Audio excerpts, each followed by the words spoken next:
जोगजीत से कहा कि मुझे आदेश सुना, क्या हुक्म लेकर आया तू भगवान का, परमात्मा का। परमेश्वर ने अपने पुत्र जोगजीत के रूप में खड़े हुए ने कहा कि सुन ले आदेश परम पिता का।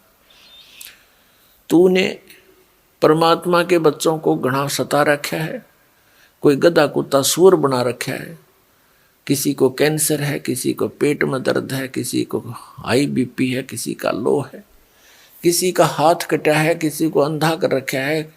ये कोई जीवन बना दिया, निकम्मे तेरे साथ आ भी गए थे, ऐसा जुल्म किया करते हैं ए धूर्त व्यक्ति। और सुन ले पिताजी का आदेश, परम पिता का आदेश सुन ले।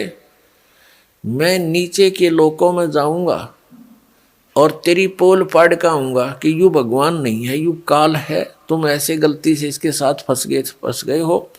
तुम्हारा निज स्थान सतलोक है, वहाँ पर इस विधि से सतनाम से और सार नाम से वापस जाया जाएगा।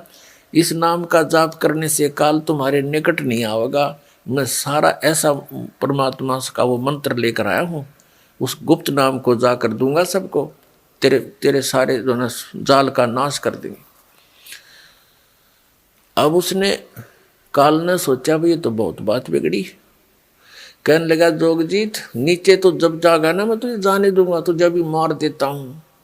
एकदम झपट्टा मारा परमात्मा को मारने के लिए अपना बड़ा भाई समझकर। तद आदरणीय धर्मदास साहिब जी को भी परमात्मा मिले थे जैसे गरीबदास साहिब जी को मिले थे। धर्मदास साहिब जी को परमात्मा ने बताया था कि धर्मदास जब मैंने ऐसा कहा तो इस काल भगवान ने, इस ज्योति निरंजन ने, 21 ब्रह्मांड के स्वामी ने मेरे को मारने के लिए उग्र रूप बना के मेरे ऊपर झपट्टा मारना चाहा। धर्मदास जी से परमात्मा कह रहे हैं मैंने सतनाम का नाम सुमरण कर दिया समाज से, और उस सुमरण में इतना बल है धर्मदास, ये भूत प्रेत पितर और ये देवता राक्षस भैरव बैताल और ये काल तक निकट नहीं आ सकता। भैरव बैतालों का तो जिक्र की है, मैंने ऐसा सिमरण कर दिया। एक बार श्वास का लगा रहा, ऐसे गिर गया नीचे जाकर, दूर पड़ा धड़ाम जैसी, और इतना विवश हो गया ये काल धर्मदास जैसे पक्षी की पांख कट जाती है और पड़ा पड़ा तड़पता है, उसका और कोई विकल्प नहीं, उड़ नहीं सकता वो। ऐसी स्थिति होगी, इस नाम में इतनी ताकत है। और फिर जब इसने देखा कि इसके पास जबरदस्त मंत्र है, ऐसे तेरी पार बसावेगी नहीं, तेरा बल नहीं चलेगा, तो उसने चापलूसी का सहारा लिया। किसने? इस काल ने। नीचे सरक सरक कर मेरे पैरों में आकर गिर गया, पैर पकड़ दिए और कहा जोगजीत तू मेरा बड़ा भाई, मैं तेरा छोटा भाई, छोटे तो गलतियां करते हैं और बड़े अक्षमा किया करते हैं, मुझे बालक जानकर माफ कर दो, मैंने आपके साथ दुष्टाई की, मैं मूर्ख हूँ, बख्श दो मुझे।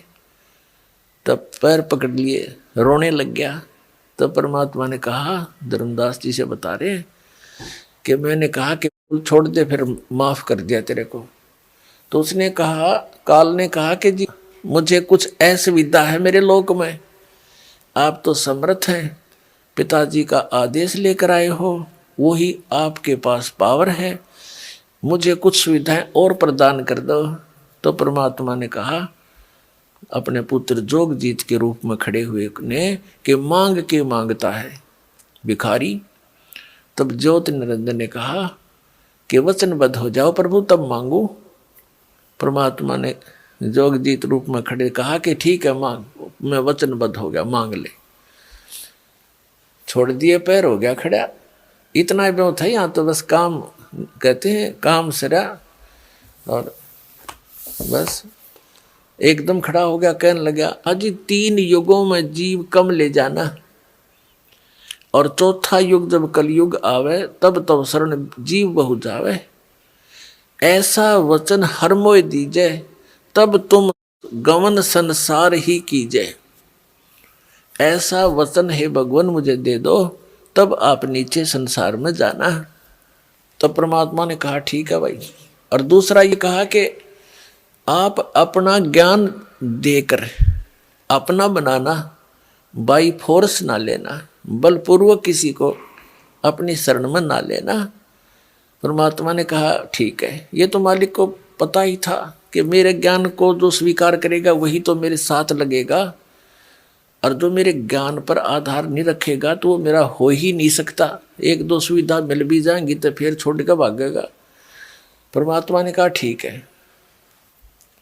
कबीर परमेश्वर जी ने, सतपुरुष ने कहा जोगजीत रूप में खड़े ने कि ठीक है, जो तूने मांगा मैंने बख्श दिया।